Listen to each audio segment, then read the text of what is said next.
Welcome to PC Error Detective. In this video, I'll show you how to remove accounts from Windows 11 and switch your Microsoft account to a local account safely. Step 1. Click on the Start button at the bottom of Windows 11 and open Settings, or simply search for Settings in the search bar.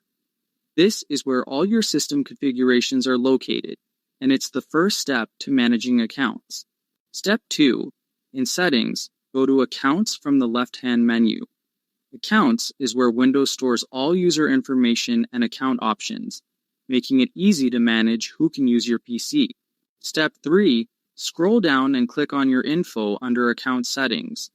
This section shows your current account type and lets you make changes like switching to a local account. Step 4. Click on Sign in with a local account instead. This option allows you to remove the Microsoft account while keeping your files and settings safe on your PC. Step 5. Read the information provided and click Next. This gives you an overview of what will happen when you switch to a local account so you know exactly what to expect. Step 6. Enter your current PIN when prompted.